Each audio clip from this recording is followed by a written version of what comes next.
नमस्कार to all your viewers. Welcome to Nation State Dialogue Series Rashtra Rajya Samvad श्रृंखला में आपका स्वागत है. I'm Dr. Geeta Kochar, moderator for today's discussion.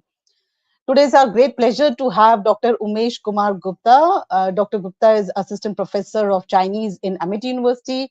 He holds 3 master's degree, one in Chinese from JNU, in political science from Kanpur University, and MA in English from Bhopal, and he has a PhD titled Decoding Select Chinese Military Related Texts through English Translation. He has published several books, I think 7 books and textbooks, including Silicon Dragon, Unraveling China's Military Modernization Through Artificial Intelligence, Practical Chinese for Military Operations, A Soldier's Handbook for Learning Chinese, Bridging Cultures, A Comprehensive Handbook for Chinese English Translation, and many more publications, many papers and articles, and he has presented a lot. So welcome Dr. Umesh Kumar Gupta for this discussion, and we are privileged to have you on our channel. Thank you, man. Thank you, everyone. Very good afternoon. Thank you. Okay, so let's start by, something which everyone talks about, everyone wants to know about, is what are some misconceptions about Chinese military structure and culture? Okay, so it's a very good question. Basically, misconceptions about Chinese military structure and culture, particularly that of the People's Liberation Army, largely arises from mirror imaging through Western institutional norms. Like when we see the PLA in comparison to the Western militaries, then we have got certain misconceptions. So that leads to the analytical distortions about PLA's strength, rigidity, lack of combat experience, and excessive politicization. The PLA, basically, if you go to history, so PLA was founded as a military wing of CCP on 1st August 1927. Since founding of PLA has undergone tremendous changes from a peasant and workers' Red Army to an advanced professional military, cutting down its size from a huge masses to currently approximately 2 million soldiers. It has undergone changes from millet and rifle era to nowadays intelligentized force. Then it has undergone various stages of reforms. The most significant reform was in 2015 and 16. Now, after reforms, PLA now has 4 services. That's PLA Army, PLA Navy, PLA Air Force, and PLA Rocket Force. And it has also got 4 arms. That is Aerospace Force, Cyberspace Force, Information Support Force, and Joint Logistics Support Force. It operates under CCP's absolute control and is led by the Central Military Commission, with its chairman as Commander-in-Chief.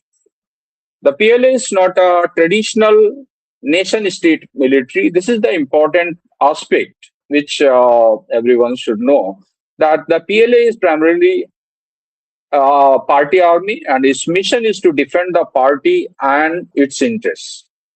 The Ministry of National Defense exists, but has got no command of authority. It is the PLA's interface with the state and foreign entities and insulates the PLA from the external influences. So PLA follows the political work system.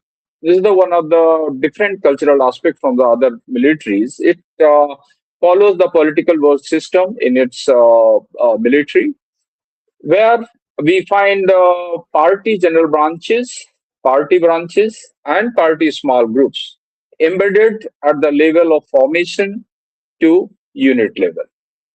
And they have appointed political commissars and commanders both at unit to formation level.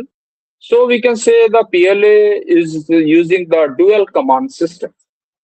Sometimes it is said that this dual command system has got some problems, like there may be some delay in decision making. So that is external observers, they think that there may be some time problem in the decision making. But it is not that. PLA has proved in many occasions that their system, their political system, is not a problem, but it's a strength for them. So PLA follows one more important aspect about PLA is that PLA follows the rank as well as grade system. PLA has got 10 ranks from sub-lieutenant to their general level, and they also have grade system. So they've got 15 grades, and grades are even more important in officer cadre. These grades are like in brigade, we find brigade leader grade, that is Chang Liu Chin, and brigade deputy leader, that is Fu Liu Chi. And this goes down up to platoon, where got only one, that is platoon, that is Faicher. So that is leader grade only. So grades are, as I said, that more important than the ranks. So one rank can be posted, assigned two grades, like maybe a brigade commander, maybe a higher level appointment may be given. So the promotion is done in grades. Grades are more important. So now let's discuss about the most significant reforms which were conducted in 2015-16 by the Xi Jinping. So after reforms, basically the theory behind reform was China keenly observes the Western militaries or their whatever operations or whatever wars are happening in the world. China observes very keenly, minutely. So during the Gulf War, they have seen the traditional way of fighting is not there. There is some informatized warfare, and US adopting this type of new warfare strategies very quickly, captured this Iraq or other countries wherever they have done the operation. So that was the theory behind these reforms. So earlier, China has got military regions, 7 military regions. So these were disbanded, and they have created 5 theater commands. So military regions were peacetime establishment, and they have created 5 theater commands, which are just battle-ready for missions. And these 5 theater commands are Eastern Theater Command, which sees Taiwan, Southern Theater Commands, sees South China Sea, then Western Theater Command, which deals with the Indian border, and Northern, which deals with the Korean Peninsula, and then there's a Central Command, which shows is the Beijing area. Right. So below the theater commands, the PLA has got 13 group armies, and then they have got combined arms brigades. And combined arms brigade serves as the combat system node. And CMC, the Central Military Commission, is the top commanding body of PLA, and it was also restructured, and 15 new departments were created. So these reforms fundamentally reshaped the China's military from the regionally oriented army-based forces. Earlier, PLA was army, just only army. There was very minimal forces, other forces like Navy and Air Force. But after this reforms, they have just downsized strength of a army, and they have made a jointness like army, navy, air force. They have made the jointness that the main philosophy. Then network, expeditionary capable military designed for the informatized and increasingly intelligentized warfare. These are two basic theories which were there in the mind behind this reforms. So that is then Chunwei Chushi Fuzo Shi. They have organized a CMC chairman responsibility system. And one more most important thing which was there in reforms, they have distributed three different tasks to three bodies, like Chunwei Quanzung, Chan Chui Chuchan, Chuchung Chuchien, Chunchung Chuchien. So the meaning is Chunwei is a Central Military Commission that's supervise the overall control. Theater command, they are meant for fighting wars, and services, they are just for building forces. So then comes emphasis on joint operations. So next is the PLA is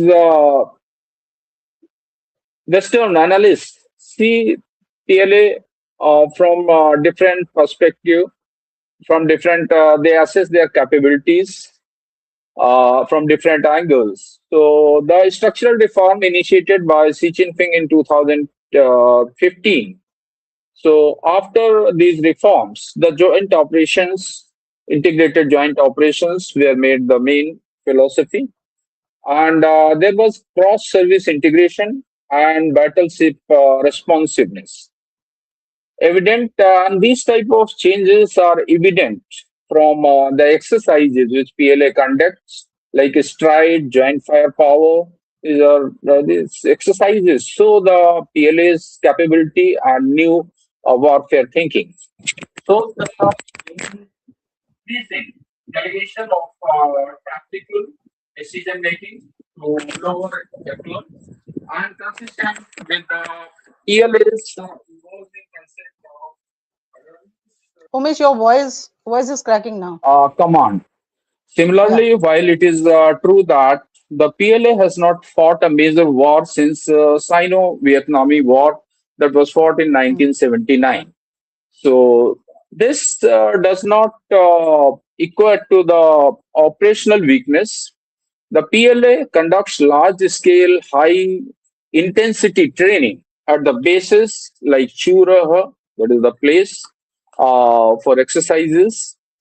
And China also, this PLA also conducts various training on simulated using AR and VR technologies.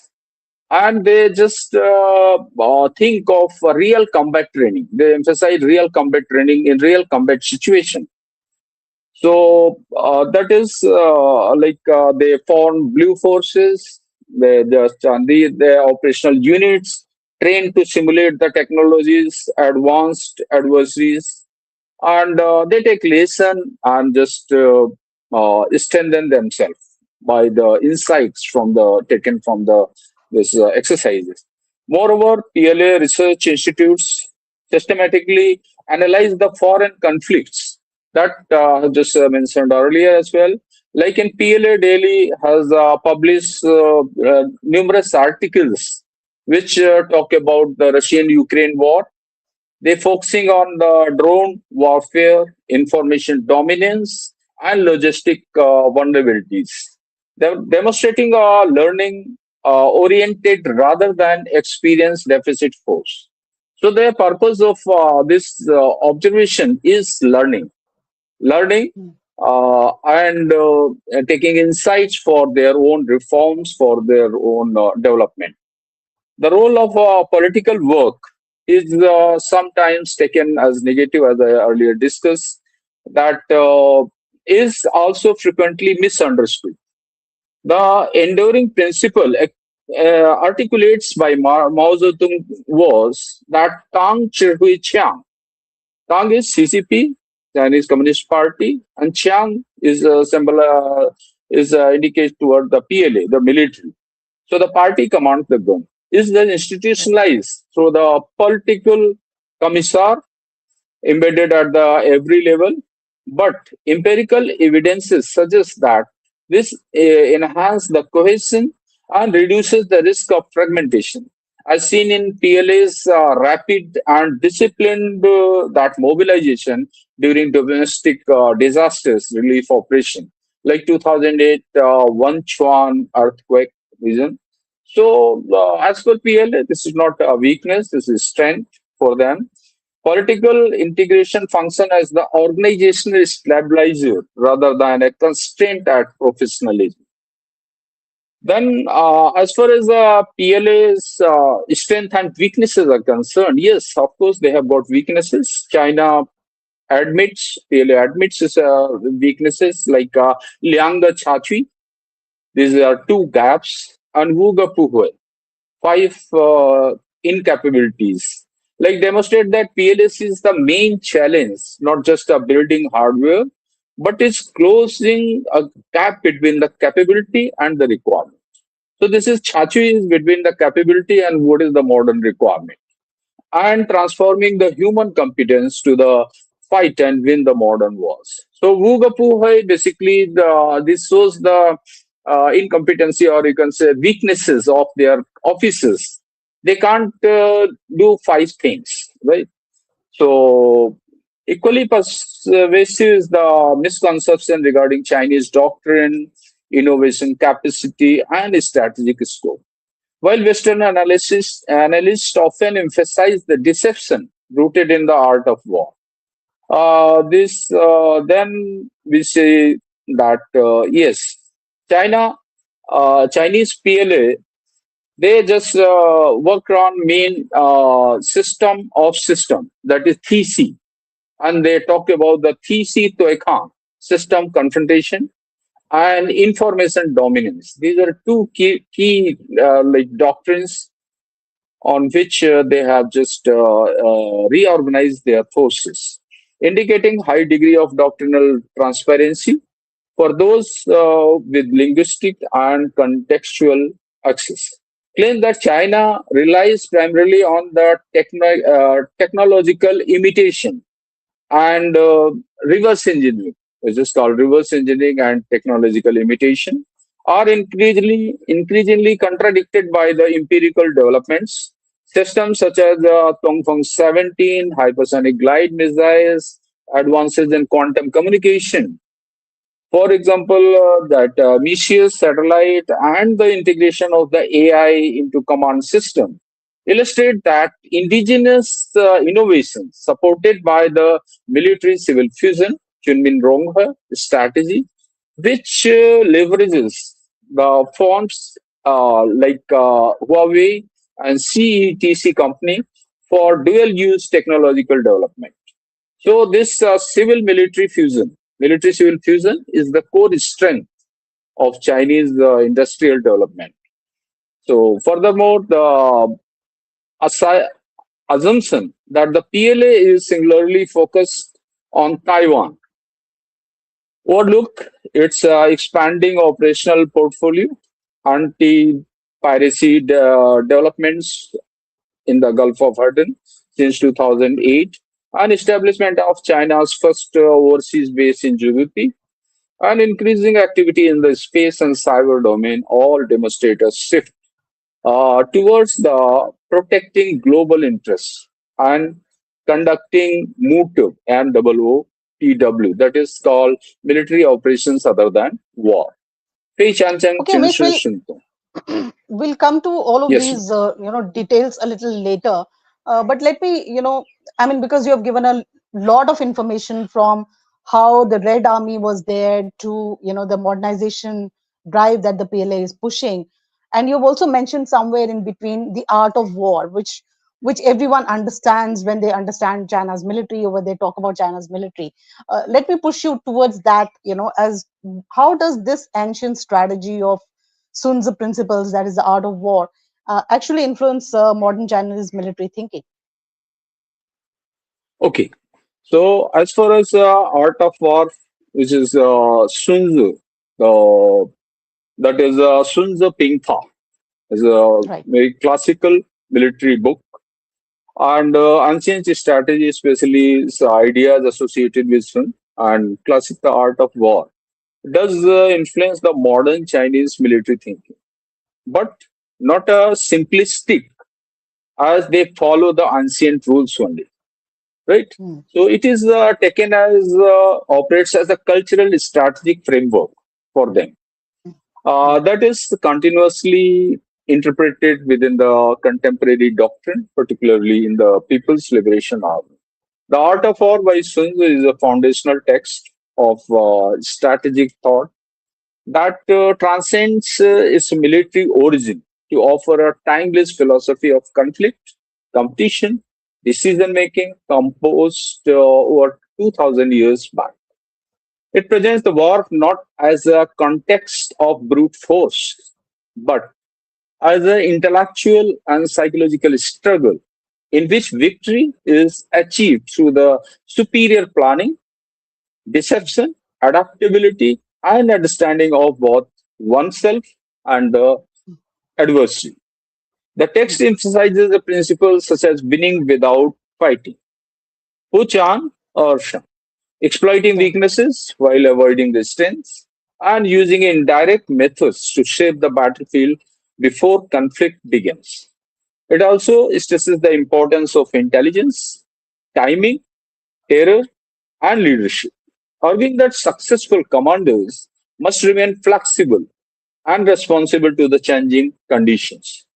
Organized into the 13 chapters, basically, it integrates the strategy, tactics, philosophy into the coherent system and influence not only the military institutions like the People's Liberation Army, but it is also equally applicable in other fields such as business, diplomacy, and politics. So, another central idea is efficiency and economy of forces. That is, prolonged warfare is discouraged in this. So, that we can see like this is still like China. Is the current strategy also during 1962 India-China war, we can see that they just did not want to go a prolonged war with India. Right? That's why they just launched aggression or whatever counter attack this is, and they just quickly captured and gone back. Right. So somewhere this sort of strategy was there.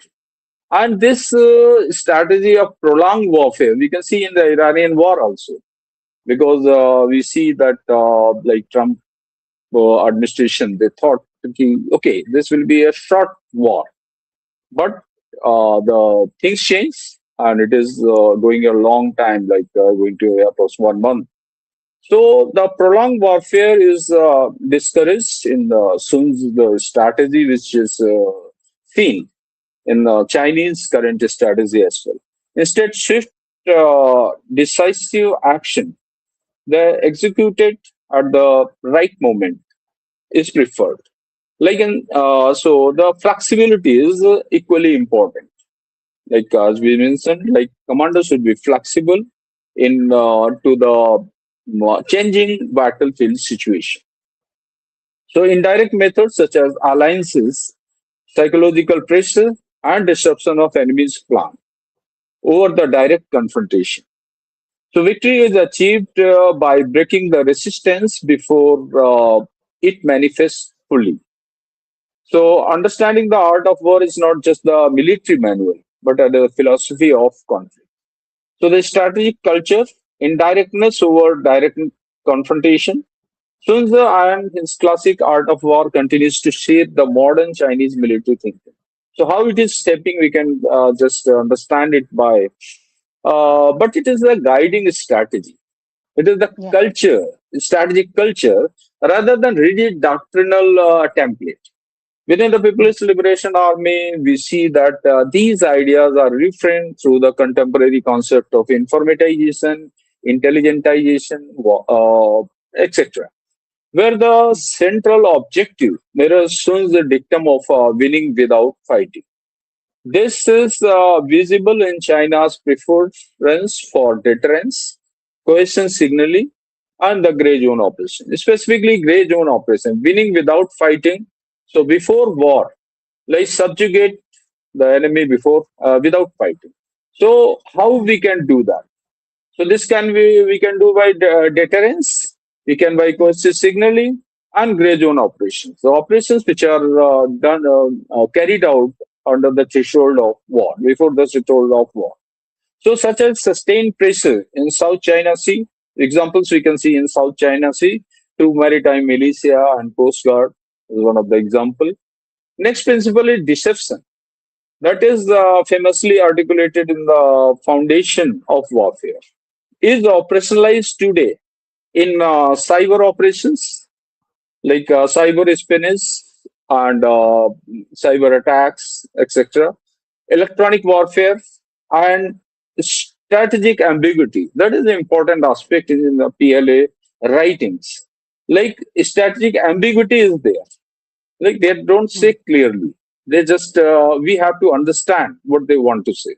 So that ambiguity uh, that can be interpreted. So their statement can be interpreted in positive and negative both ways in some instances. For instance, the deliberately opacity surrounding capabilities of the PLA rocket force enhances the deterrence by complicating the adversary planning. Likewise, Sun's emphasis is for foreknowledge. That is, Chirpi Chirchi. That is, know yourself and know enemy. So that is knowing the enemy. So find the modern expression in China's expressive investment in ISR capability, intelligence, surveillance, and reconnaissance capability, in which China gives the most give importance to the information, to knowing about the everything about the enemy, about the adversary, including the satellite constellations, that is Yatao, Yaokan, and extensive cyber espionage campaign aimed at achieving the information dominance. That is Chiris Sinsi Chuan. Chiris controlling information, Chuan is right. So that is information dominance. PLA writing is sources in sources such as the science of military strategy, explicitly link these capabilities to the decision superiority and demonstrating how ancient epistemological principles are embedded within the modern and technology driven warfare. So we can see that yes, as a deeper level, Sun's holistic and that is indirect approach to the conflict underpins key doctrinal innovations such as system confrontation, Ishi Tuekang, which seeks to the paralyze an adversary's operational system rather than merely destroying the forces. So they also have a three warfare strategy, Sanchan, that is public opinion, psychological, and legal warfare.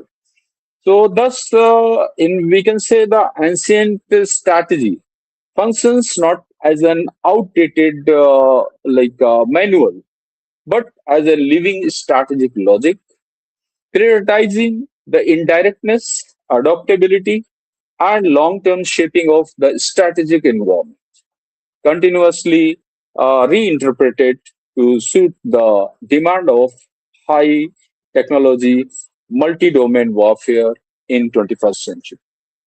I hope I answered Yeah. this. So Yeah. no, I mean, I understand that you're talking about Sun Tzu, the strategy. It is like a guiding, principle rather than, the doctrine that would be talking. And China has already published some white papers on their national defense and everything. And Yeah. one of the key points that you mentioned about Sun Tzu is about, Pujan Arsham. that is means you do not fight the war, but you win the war. But there is also this concept of pai chan, pai sheng, you fight 100 wars and you win 100 wars. So eventually it is also about not just not fighting, but indirectly winning all the wars that they want to engage into. I mean, going from there, I think one of the things that comes to mind is about when we talk about China's modern warfare strategies. What are these modern warfare strategies? You can tell to our viewers, and what state are these being implemented? I mean, as a crisp this thing in few points or few words, can you explain us what does this mean about the modern warfare strategies that we are talking about? Yeah, very relevant question. Actually, recently or even from long back, I've been interested in this warfare, modern warfare. How there are Right. these buzzwords like intelligentization and this informatization. What is Right. deep behind that? How are this matter?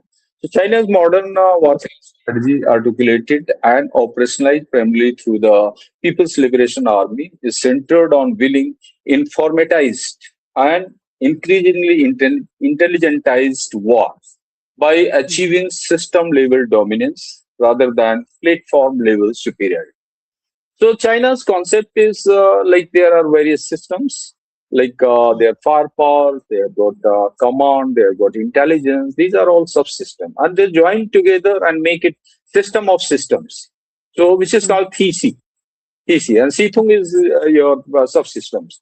So that thesis system, and they say when entire military is a system. And what is informatized warfare? Xinxihua, that is using information technology in military, like to linking their various platforms together. Like they talk about C4ISR, and one more K is also integrated. So C4ISR-K is command, control, communication, computers, intelligence, surveillance, reconnaissance, and K is used for kinetic. So all these systems are integrated by network. So there's not fighting a single platform. Like army is not fighting alone, but armies all their weapons, air force all weapons, navy, other domain, they are all integrated and made a system. So this type of concept, China has got doctrine has got mind, and they are just working on that. So their military development has got three main phases. Discussed six, like millet and rifle. They have got motorized. No, then they have got mule and mule and horses period, and they've got motorization period, and then they've got mechanization, and then it comes informatization, and lastly is intelligentization. So now mechanization is concerned. Yes, China claims that they have just completed this phase. And informatization, yes, they are just quite advanced in that field. And intelligentization, which is using of artificial intelligence in their military.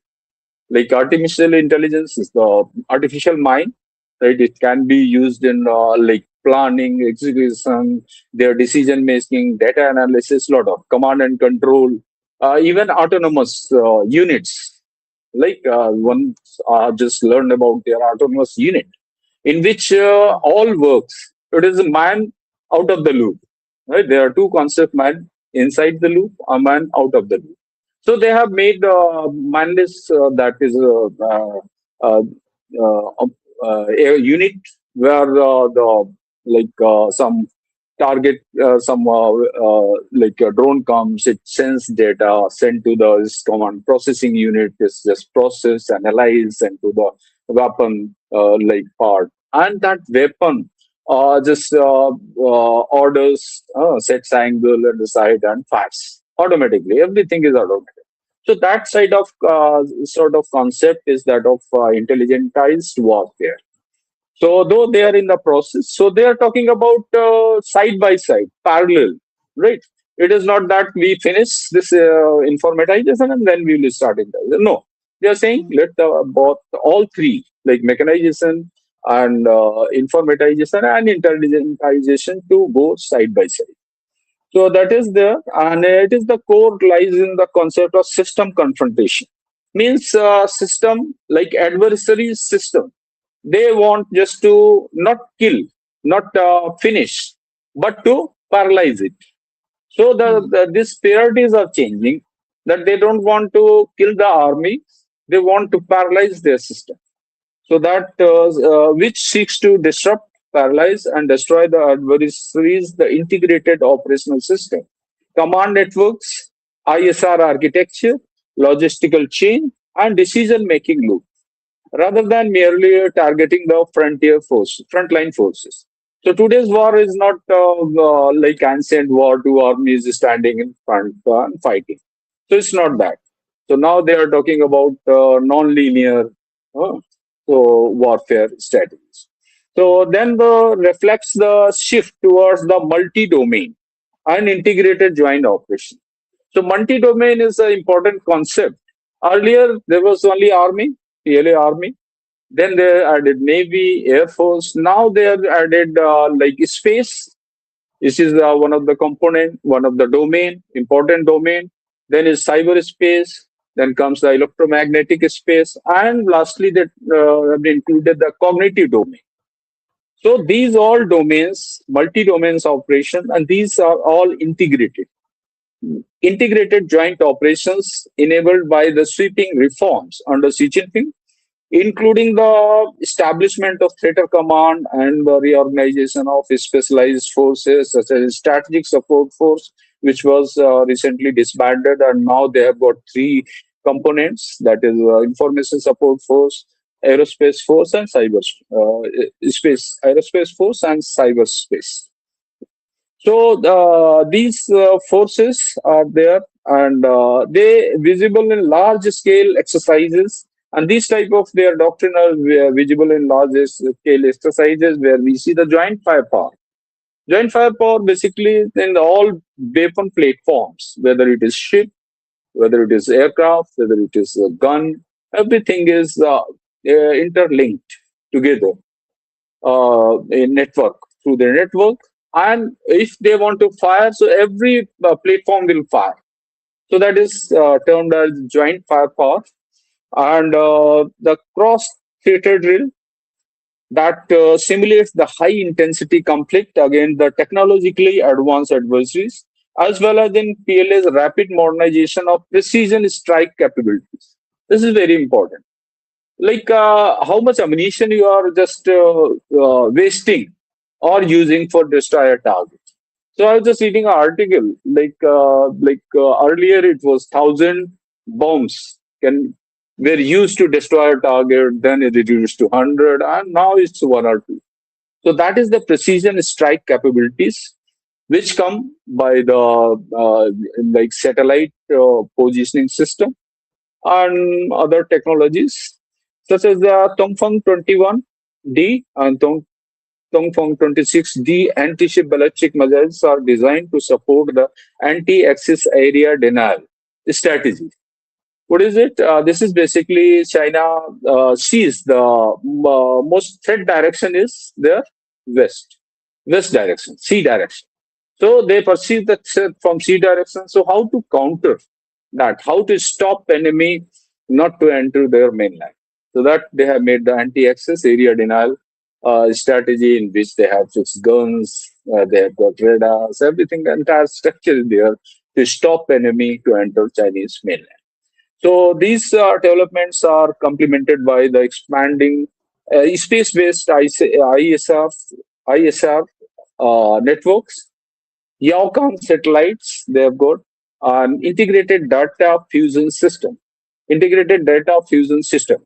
So data fusion system means data which is fused to get the it is analyzed to get the insight for the commanders. And this is data. Actually, I would like to mention here. Data is more important than ammunition or even weapon in today's era of intelligentization. So data is that important. It may be multimodal data. It is not simply text. It may be in image form, in video form, in the form of audio, or in the text. So all sort of data is fused together. It is sent to the automatic processing unit where AI processes it and gets insight, and whatever intelligence input is given to the commander. So that sort of system is being designed by using AI. So similarly, the China's strategy extend beyond the kinetic conflict in the cognitive, cyber, and legal domain, reflecting a comprehensive approach to non-war military operations. They've got three warfare strategy, that is public opinion, psychological, and legal warfare, are actively employed in scenario like South China Sea. These are called gray zone operation. Like three China's three warfare strategy, and it's based on Sun Tzu. Like win without fighting. How is by these three type of operation start even quite early before starting of war. Right? It may be going on. Can you just explain for our viewers what this three warfare strategy is and how does it play a role in the China's global position? Yeah, definitely. Three warfare is public opinion warfare. Public opinion is very important, like in domestic as well as international. So at domestic level, setting the narrative, right? Okay, China is a responsible power. We are fighting for you for your welfare. So that is public opinion for internally and externally.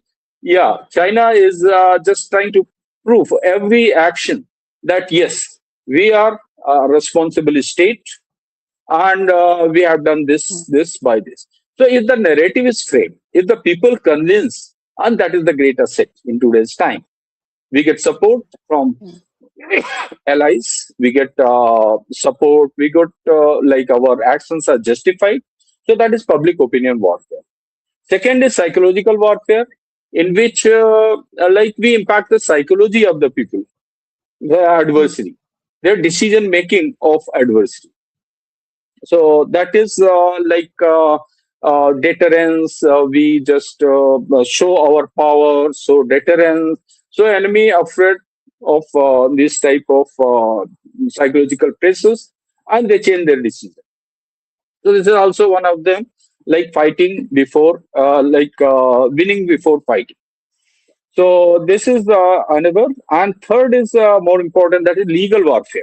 Legal warfare means whatever action, like army, like Chinese army or any other army takes, whether it is justifies, whether it is fair or not fair, but they try to make it legitimate, that it is as per the law.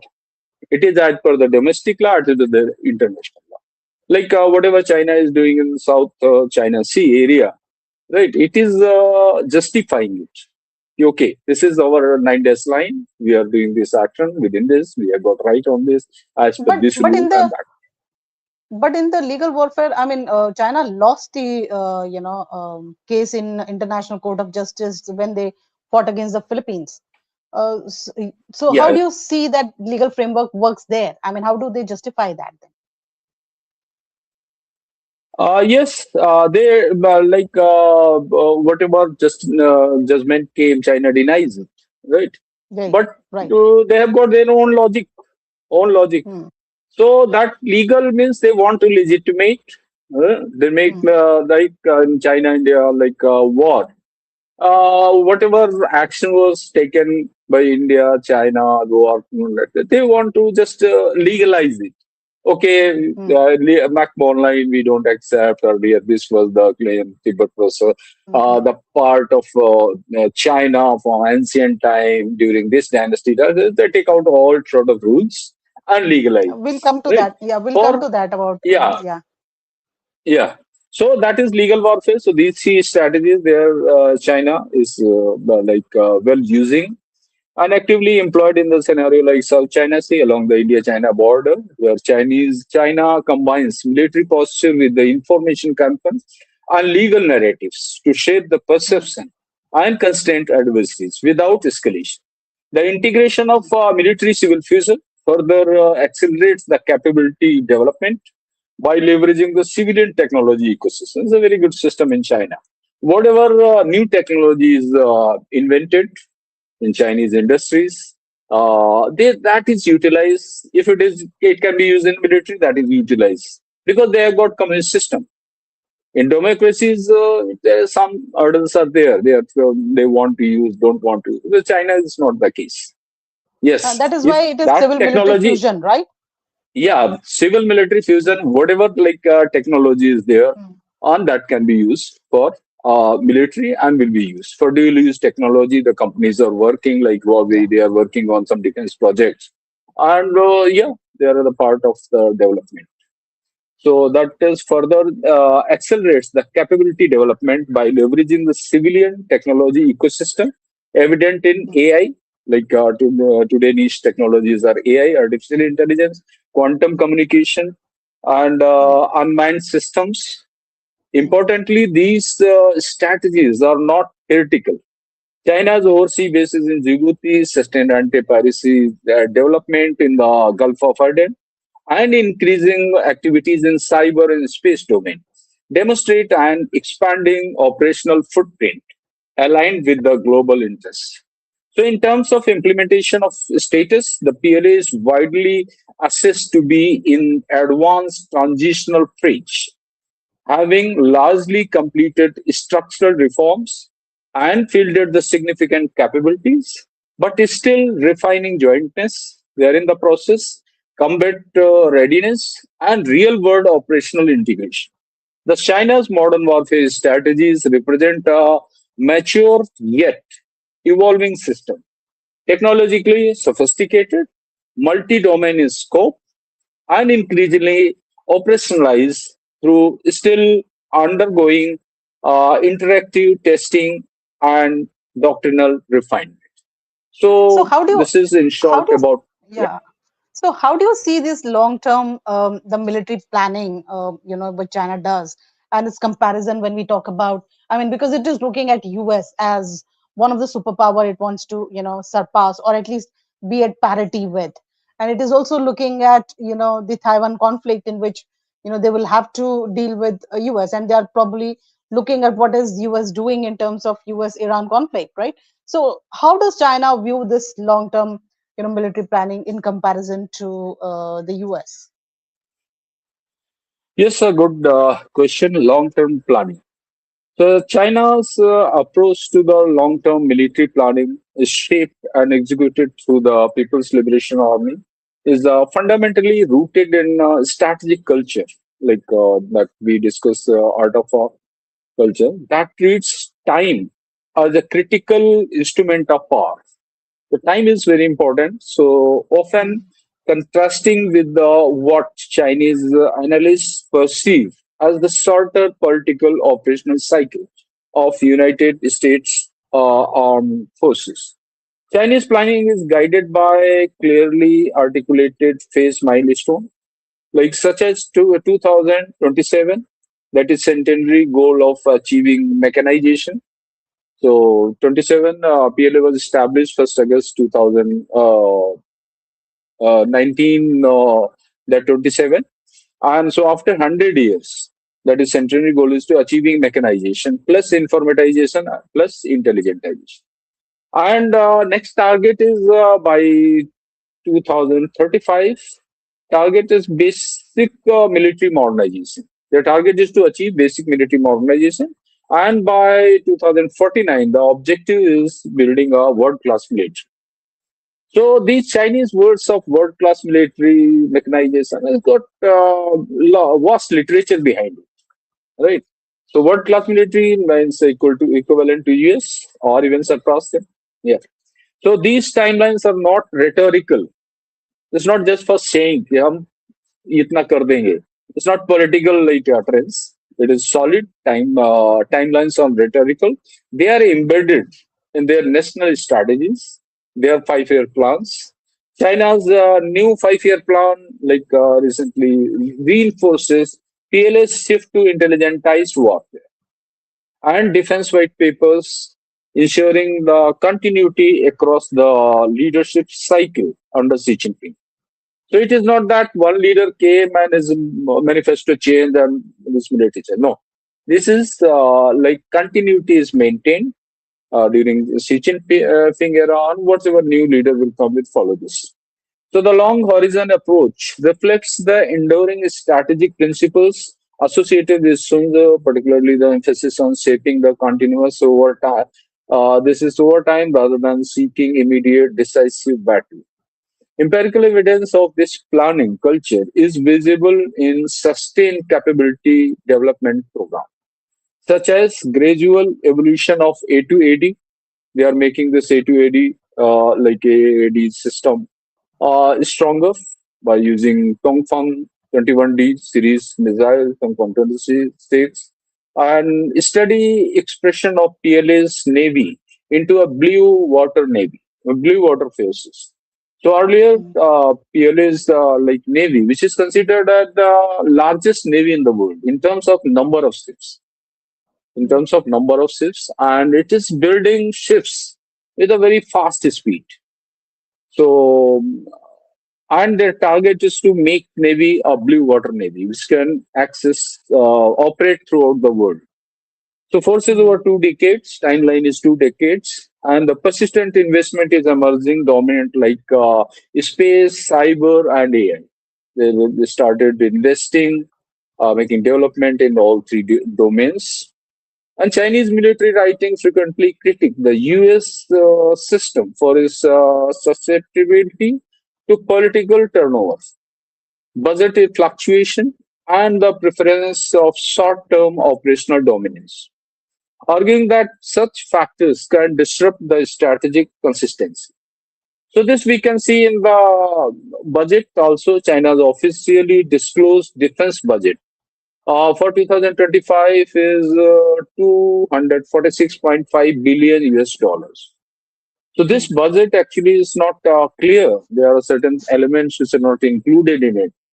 But yeah, so if we compare with the budget of US, which is 838.7 billion dollars, and India's around 90 to 95 billion US dollar. So we can see that budgetary allocation is quite high. So, and that is the requirement of modernization. They are very serious about their various stages of military development. From Chinese perspective, the ability to surpass the United States is therefore not framed as immediate parity in all domains. Like China sees US as an adversary, right? Like unsaid rival, like adversary. It imitates US, and yes, somewhere it takes US capability as benchmark to achieve in time to come. But as a cumulative system level advantage achieved through patience, integration, and strategic sequencing. PLA theorists emphasize the late comer advantage. Hofa Yoshu. What is that? Yes, US had developed like this informatized warfare strategy at early stage. They have had some problem. They just have some losses. But those who are developing later on, like China, they can learn from them. Right? They will not commit the same mistake, not waste their resources. So like that. So latecomer is always in advantageous position. So China studies the US warfare from the Gulf War to recent conflict and selectively adopts the lessons from avoiding the costly mistakes, thereby Hmm. accelerating its modernization curve. This is Yeah, evident that is in what. the PLA's. Yeah, yes, No, ma'am. that is what we heard when Russia-Ukraine war happened, and everyone was like really understanding what China is trying to decode from this and learn a lessons, because Russia was wanting to finish it in few days, and it has expanded to years now.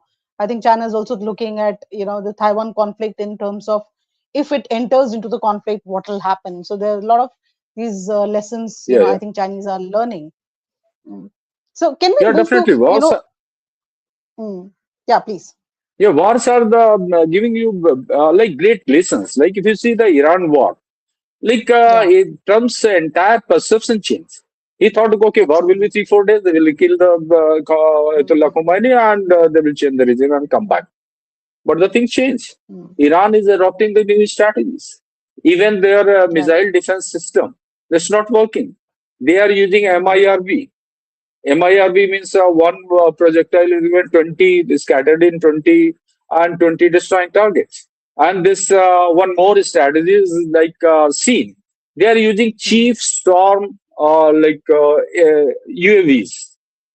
Storm UAVs they are using so these storm in large number defense system they are using costly missiles.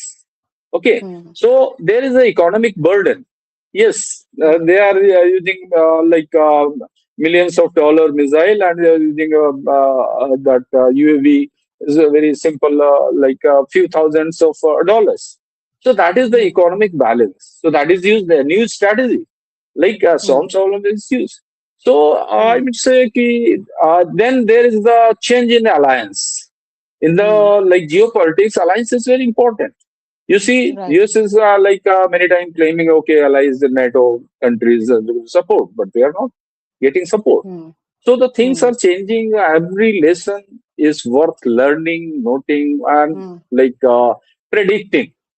So that Yeah. is called analysis, data analysis, and prediction. On the basis of prediction, on the basis of learning, we can devise good strategies.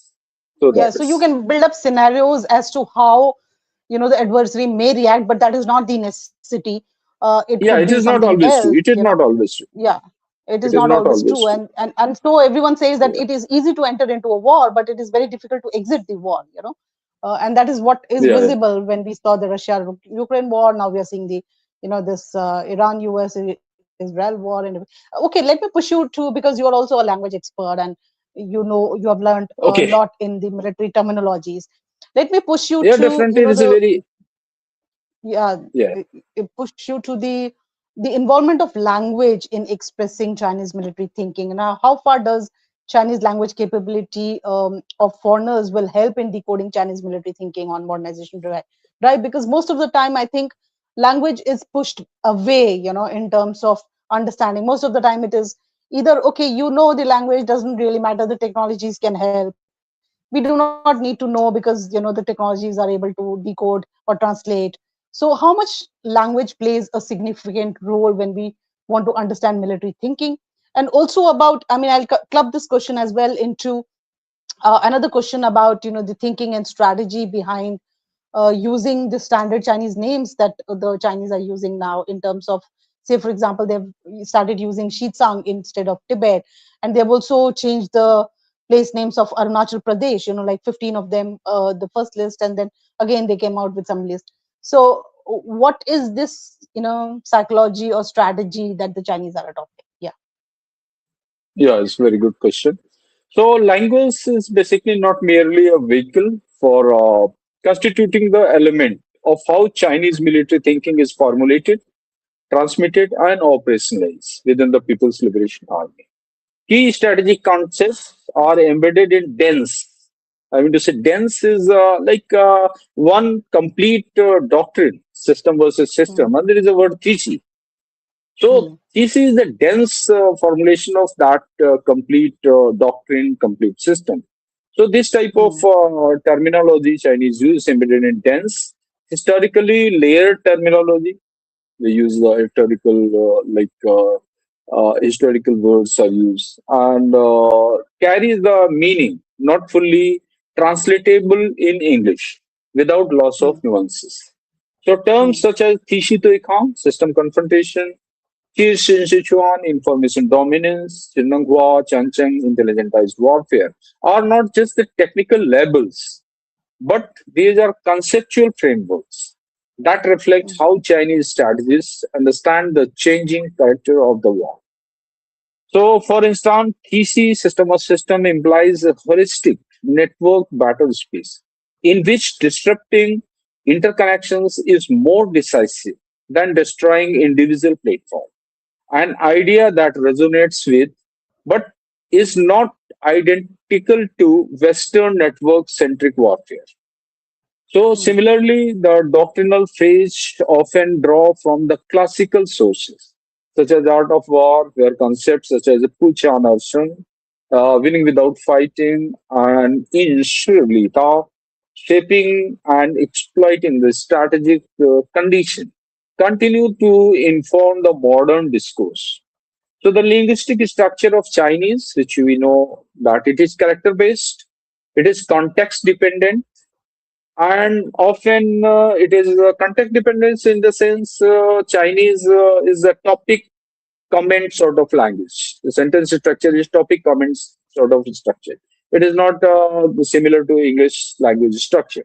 So it depends. Language for understanding the sentence, you have to understand the context. Like in tenses, tenses are shown. Tenses are just understood with the help of like time words. There is no inflections like no change in word form. So this is context dependent and often intentionally ambiguous.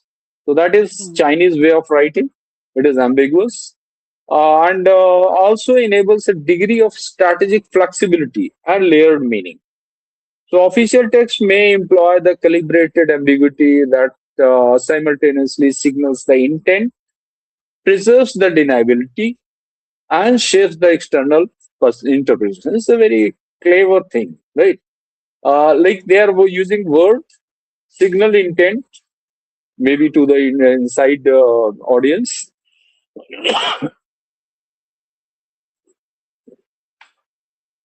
They preserve deniability. Yes, this word doesn't mean this. This means another. Like saves the external interpretation also. So if interpret in a different way, it may be just convinced. It may be explained in another way. So this type of ambiguity is there in their this thing writing. This is evident in a defense white paper, peer publication, where terms like active defense, Chichifangli, encodes both resilient and readiness for offensive action, depending on context. So it is not only defensive action, active defense, right?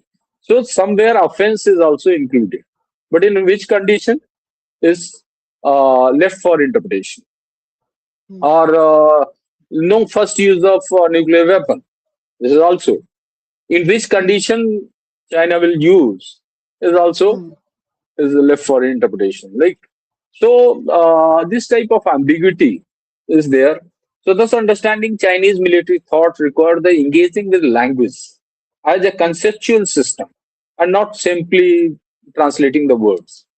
So, consequently, the foreign proficiency in Chinese language significantly enhanced the ability to decode China's military modernization trajectory, though it is necessary but not significant condition. Here comes a very important like debate that analysts who can access primary sources. So there are two person. One is the language expert, other is analyst. So analysts who can access primary sources such as science of military strategy, PLA daily, academic journal, and lot of literature, whatsoever it is, gain the insight into the internal debates and doctrinal evolution and emerging priorities that are often flattened or misinterpreted in the translations. For example, the distinction between Xinxihua, Xinenghua signals a doctrinal shift from the information centric to the AI enabled warfare. An evolution that is clearer in Chinese texts that is than the English summaries.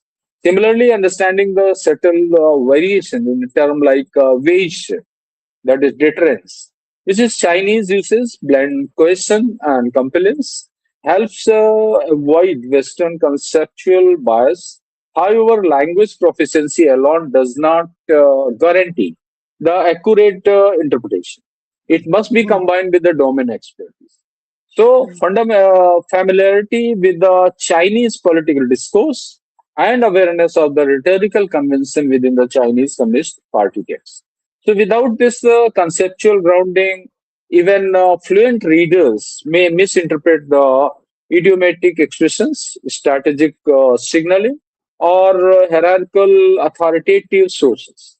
Language acts as the strategic signaling mechanism. So, without deep language competence, analysts risk the mirror imaging Western concepts. So, they can misunderstand. Like in Chinese, there is a word chong toi. Hmm. So chong toi is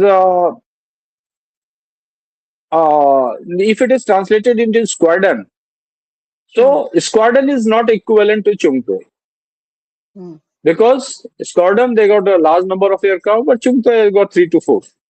Right. Hmm. So there is a difference in their structure, difference in number of weapons, number of troops.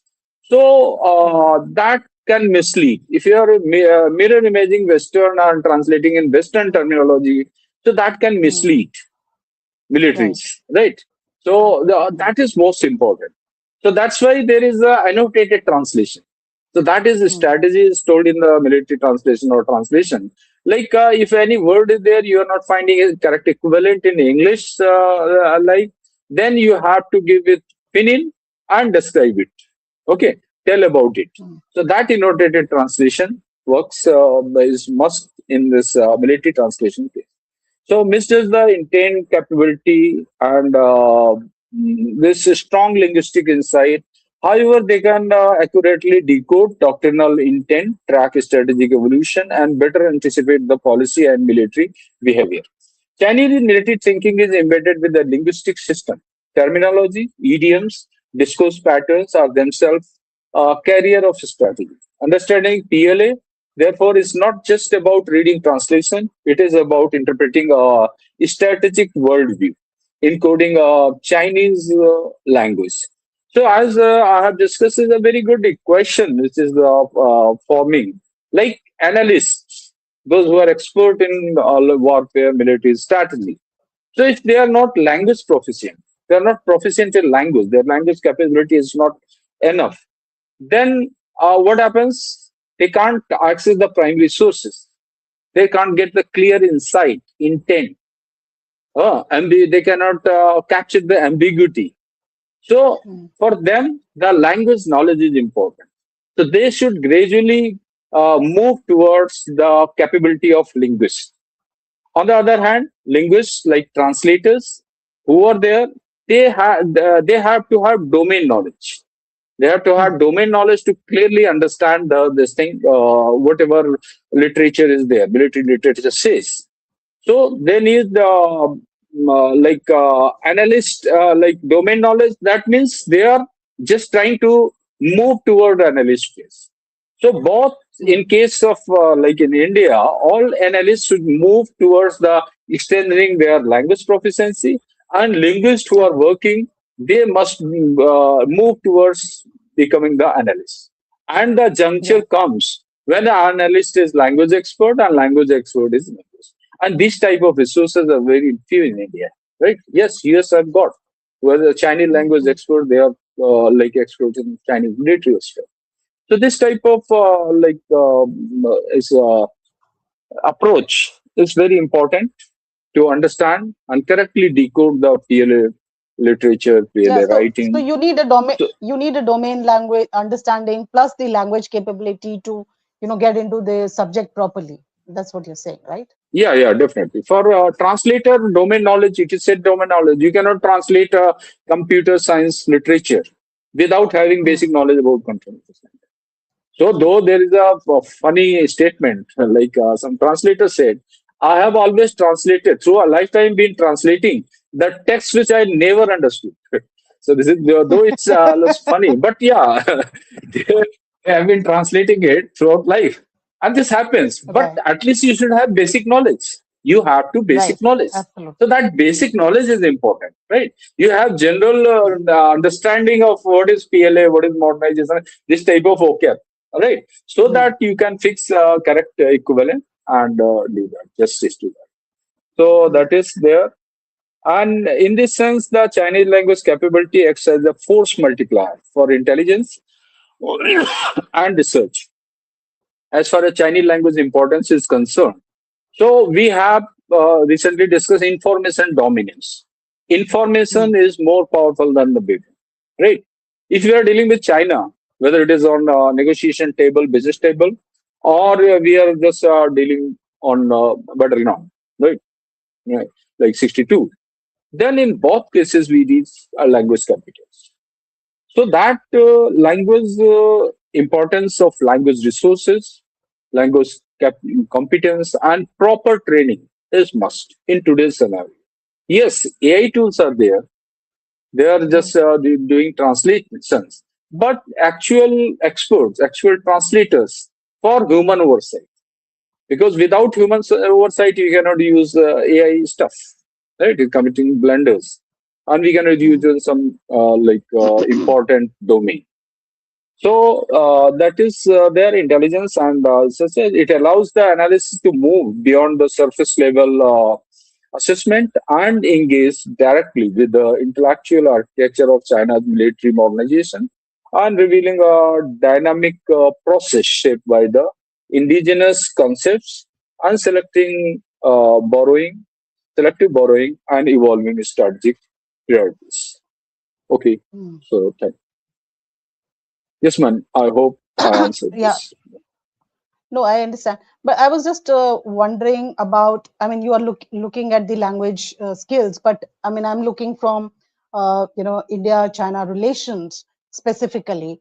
And, when I go back to reading about, how the Chinese, thinking or writing is on the military, especially with the conflict that happened in 1962, or the things that are happening in Galwan, there is probably a gap in understanding among the Indian scholars about how the Chinese perceive or think about, this whole, whether it was a conflict then, or the problems that we have on the border today. But let me just ask you something more relevant, which our viewers would want to know, and probably there has been a lot of discussions over that. But let's put that into, because you've been reading onto all this PLA thing. Uh, you know, um, as per the Chinese thinking, what were the reasons that they gave for the Sino-Indian conflict or war in 1962, and why did the Chinese actually withdraw their forces? And I would club that into also asking you something a little more further as to the way ahead, in resolving this border problem. Do you see anything forward, or there's not going to be? Yeah.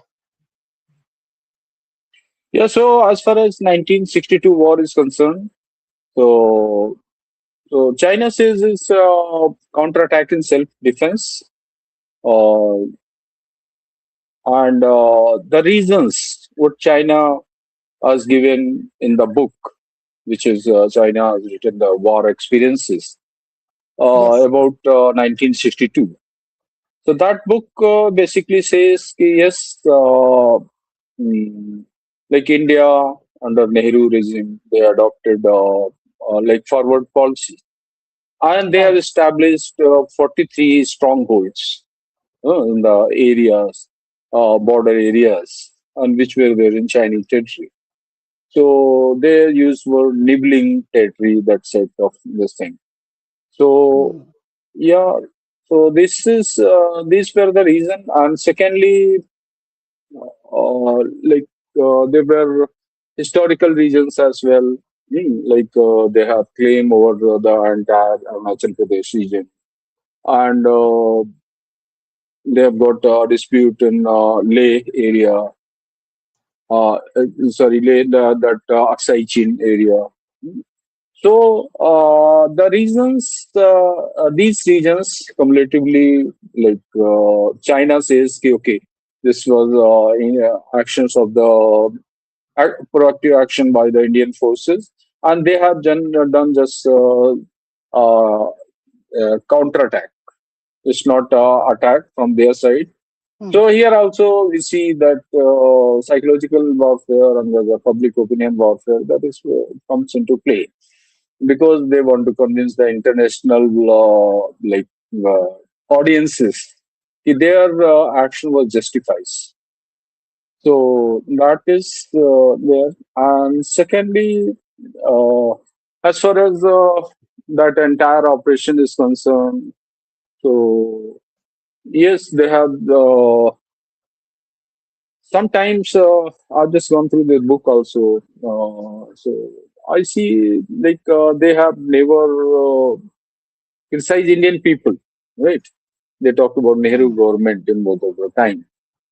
And secondly, yes, maybe for like it may be for public opinion, but maybe psychological, whatever reason. But they have written ki yes, they have been very Hmm. generous to our business of war, to our material, whatever they have captured. They have polished our guns and returned. So yeah, they are Yeah, showing that they have done generous action. So yes, so this regions were there, but as far as this book is concerned, it's a very yeah. important literature. There's Hmm. 43 Chinese experts. They just compiled it Hmm. and made, and the purpose is for future lessons, to drawing lessons from it. And even this is worth reading for Indian studies also, because area they have. And then main question is why they have gone back, right? This is the Hmm. question. When Hmm. they have captured, Absolutely. gone Absolutely. come up to Assam area, why have gone back? So reasons Hmm. are there. Yeah, they don't want to have prolonged war, right? Secondly, there were many reasons. There are political reason, there are domestic reason, international pressure. India's external support extended to India from US, from Soviet Union, and yes, Right. of course, logistic problem. China's logistic line was very long, and it was very difficult to sustain there. That's why they have gone back and said yes, Right. we have evacuated. Even not that line where there is 20 kilometers back. So yeah, Hmm. so these are the reasons, and it was a war which. So as far as their that I've got a paragraph of it, okay, how why they just conducted this operation or the, yeah, Chinese scholar compiled a book which is titled History of Counterattack in Self-Defense Right. in China-India border region. That is Chung in Pianqing Zawei Fanqi Suochan Shi. In forward of this book, they say that the outbreak of Sino-Indian warfare, border war, was not by chance, but Hmm. had a complex historical background with realistic reasons. After establishment of the People's Republic of China, the Indian government left no stone unturned to interfere in the Chinese government's peaceful liberation of Tibet. India attempted to maintain the specific rights in Tibet, protected the feudal agricultural slave system in Tibet, and supported the rebellion by upper class and helped Tibet become a buffer zone between China and India. India openly put forward the comprehensive territorial claims to the Chinese government. Moreover, India sent forces to cross the traditional and customary line. What Chinese call that border is traditional and customary line. They have never recognized McMahon line.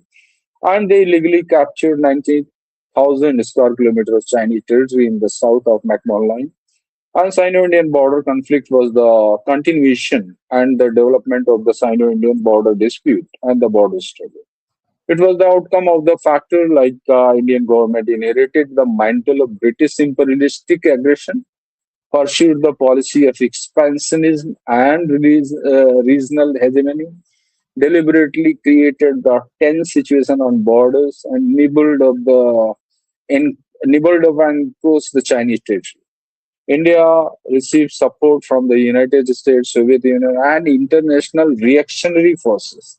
It was a strong noise in the international and anti-China chorus in order to safeguard the unity of motherland and to avoid the violation of its territorial integrity, to protect the results of the socialist revolution and construction of work in Tibet and Xinjiang, and to create the coordination for solving the Sino-Indian border issues through peaceful negotiation. The Chinese frontier guards were compelled to carry out the counterattack in self-defense in the situation, reaching the end of forbearance and the left with no room to go back.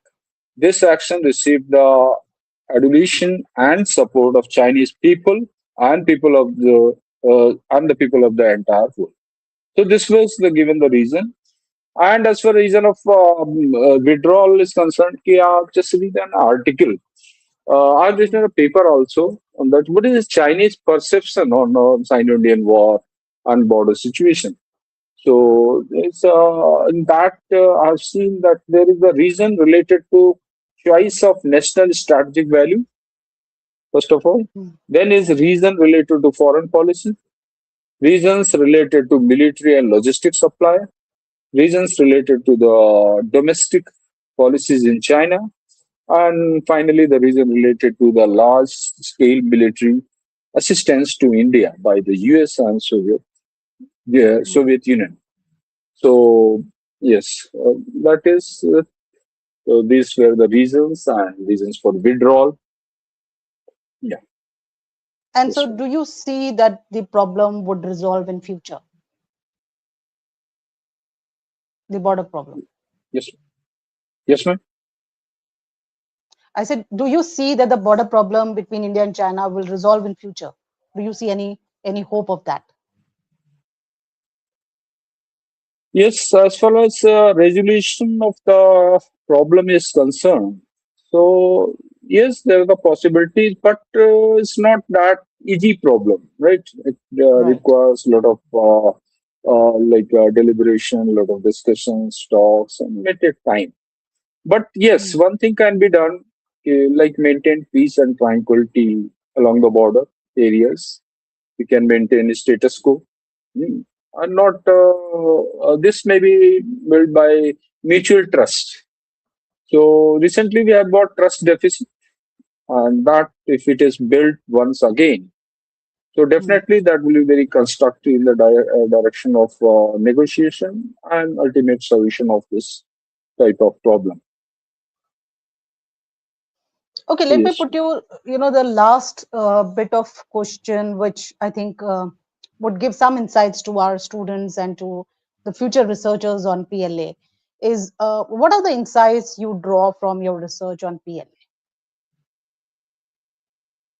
I mean, Okay. give us some crisp, few liners, which can also motivate other researchers to do work on PLA and use the language primary resources to do the research. Yeah. Yeah, as far as insight is concerned, this deeply studies PLA structures. Their book given written by Ryan 2.0, but it is outdated because of the 15, 16 reforms. Hmm. So, as far as insight is concerned, the most important takeaway from the studying the evolution of People's Liberation Army is that it is shift from platform centric to system centric warfare. So the mode of warfare is entirely changed, right? So modern militaries they are working on is system centric warfare, and like those developing countries, they are also working, including India. So that is the yes. So what is this system centric warfare? How it works? So completely we have to study in depth, understand it, and yes, make our system with the help of indigenous capabilities. So where success depends on integrating sensors, decision making, and precision strike capabilities into the unified network. PLA emphasis on the joint theater command, information dominance, and brigade-based modular structure highlights the need to accelerate the true operational jointness. Moving beyond coordination towards the unified command under structure supported by institutions. So these all, whatever they have done, yes, are quite relevant. Like a big, like formation, like division, it's not Hmm. suitable for movement, not suitable for operation. So they have made a brigade, combined arms Hmm. brigade. It is Hmm. self-dependent, right? Independent, Hmm. supported Hmm. by other Hmm. services. So that modular model of brigade base is need to be emulated, need to be like copied even, you can say. And through operational jointness, That is important because informatized warfare is, yes, one platform. Like it is not equation of 1 plus 1 equal to 2, 1 plus 1 plus 1 equal to 3. Right. It is 1 plus 1 plus 1 equal to many times of 3. So when the platforms are linked together, their strength is multiplied with many. And it is embedded with the AI power, so that becomes tremendous. This thing. So the technology is utmost important in today's era. Like if we see that the books which are translated 10 years back, it took 8 months. Are translated the same with the help of AI in 8 hours, and the quality is Oh, even better. So it's not only in quality. translation, in all aspects, in all aspects. Hmm. So Hmm. the use of technology in our advanced technologies, because technology is changing day by day. One more thing, insight I take, the Chinese research Hmm. orientation. Like Hmm. they are very Hmm. advanced in research, understanding, Hmm. the scientific innovation, Hmm. learning from others. They have translated whole set of Western literature into Chinese and understood and used it.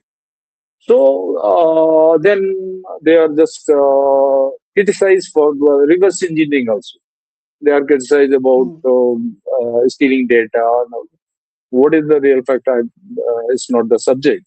But I mean to say, yes, they are good researchers, and that insight is important. We have to build a Right. strong researcher base.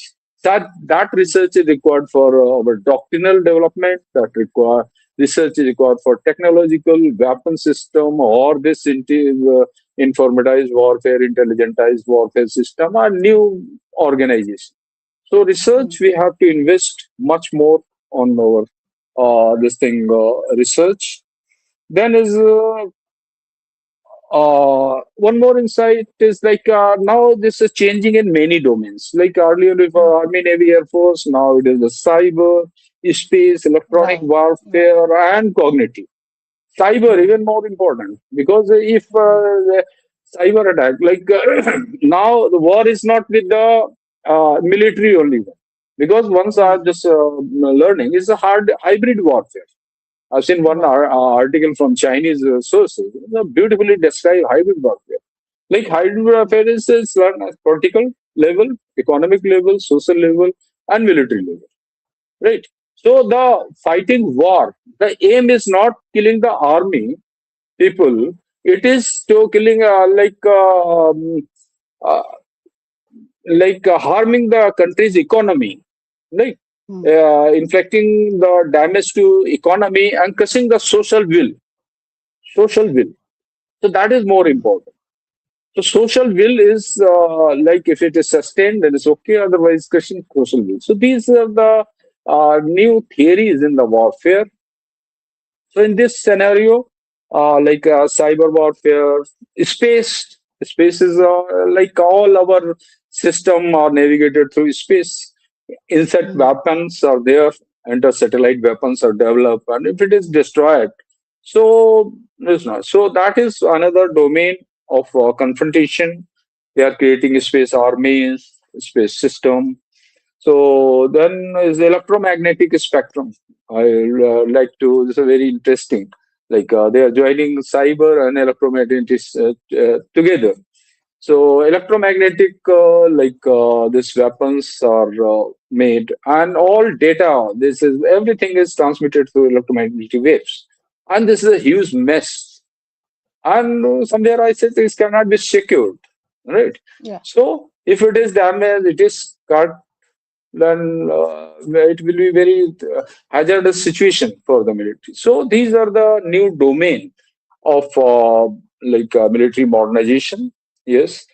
Then is deeper level PLA demonstrates that military power today is rooted in Hmm. research, innovation, and long-term strategic planning, supported by close integration between the military, academia, and industry.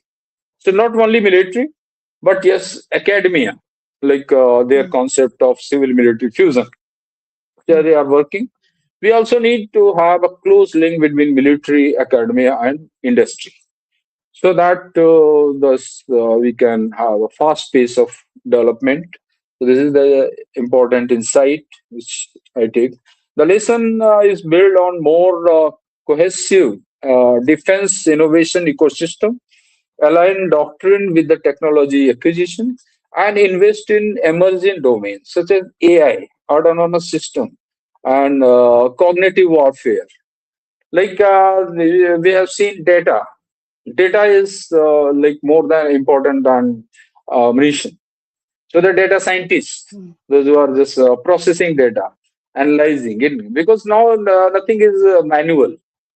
Data is coming Mm. from various sensors, various sources to the processing unit, and it is automatically big data analytics, right? So we need AI experts, we need data scientists, this modern forces. I've just seen an article, China is recruiting directly to the officer cadet, picking out on the city. And so this type of approach is must for future building, like informatization and intelligentization of forces. So this then is while other countries should not replicate China's centralized and politically controlled model. While studying, we cannot copy everything. We have to see our own conditions. We have to see our own conditions and adopt the other foreigners' strategy, technology as per our conditions. So that is important. It must overcome the fragmentation, bureaucratic inertia, and short term planning by adopting a more coordinated, future oriented approach that leverages the strength into human capital and that democratic institution. Then a developing country like India can extract the high value strategic, doctrinal, and institutional lessons from the evolution of People's Liberation Army, specifically post 2015 reforms. The key is not imitation, but selective adaptation based on the country's own political system, because we cannot use their political that is system. We cannot put commissar at this unit. But yeah, of course, informatization is equally relevant. Intelligentization is relevant. So the key insights which can include, we should shift from platform centric to system centric warfare. We should true jointness must be operational, not structural. Information dominance is decisive, given due importance. Research and innovation as core military capability. And the brigade-centric modular force structure to be designed. Speed of decision making, that is command flattening. So that is to be increased, the speed of decision making by autonomous data analysis. Then doctrine, technology integration, civil military fusion and dual use technology. Then political control and professional autonomy, strategic culture and long-term planning. And last but most important is asymmetric warfare strategies and building capabilities. Because no two nations are equal. This all say, Yes. okay, PA is stronger, stronger, stronger. It doesn't mean like we are not. This is all asymmetric warfare. PLA is saying Mm. US, yes, US is the strongest military and all that. So, but they are developing. Asymmetric warfare example we have seen in Iran and US. US is right. So it is all, it is not of strength, one to one strength, but strategic warfare strategies which are used brilliantly, like in case of Iran, they are using different strategies. Like 30, just learned somewhere, like they got 31 districts, and they have got district independent units. Like they have been given order is that the higher command is finished, then your target, your got target is strike. Right? So this type of mosaic warfare system, which is US has to pay a lot, Israel has to pay. So or even this type of swarm technology, Yes. missiles, drones, they are swarm. They are overpassing their whole site of defense system and causing damage. huge damage. So it is not said that one army is stronger and stronger. No, one important thing is that patriotism, that fighting will of the people. Like what you say, crushing the social will. So Iranians' will is not crushed. They are just still sternly fighting for the nation. And that spirit is decisive spirit in any war. So Okay, Snehal. that is, Okay, yeah, yeah. Okay, Umesh. I think we've got a lot of insights into what PLA thing is, and I don't think this is the the end of the discussion. We still need to know a lot of other insights about how PLA mind is working, how they are looking at India in terms of our capabilities. We have not talked about all of these issues because it's the video is going too long, and I want to just cut short out here. But I really think that the point that you made is very crucial. That in India we need to have a very comprehensive approach towards China. We need to have a holistic way of reading and understanding China. That is very yeah, crucial, because I mean it is not just that is about must. the language, we know the we know one area. No, we need the domain we need to know the domain, we need to know the language, and then collect together in terms of the subject matter, and then understand China in a very holistic manner, whether it's the language or the PLA, in terms of their culture, in their politics, in their economics. I think that is very crucial, and we need to establish a way, because once you have an advisory, it is not just about one way that you're going to look at the enemy, right? And the other thing which you made Yeah, a very significant point, and I think I want to re-stress on that, is about it's not going to be one traditional conventional kind of war if it happens, right? So we have to be multi-domain experts, in multi-domain yeah. areas that we need to look at China. So thank you very much, I mean, taking your time, and thank you very much for all the insights that you gave. And we'll continue these conversations. To our viewers, please like and subscribe our channel. We have a lot of interesting videos, and we're going to have some live shows as well. This is the live show, and I'm going to have some more, very frequently. So hope you will get a lot of interesting things to understand from this. So please like and subscribe to our channel. Follow us on X, or on Insta, or maybe even on Facebook page, and you would be able to get more of these interesting discussions. Thank you very much, and namaskar. Thank you, ma'am. Thank you, viewers, for listening.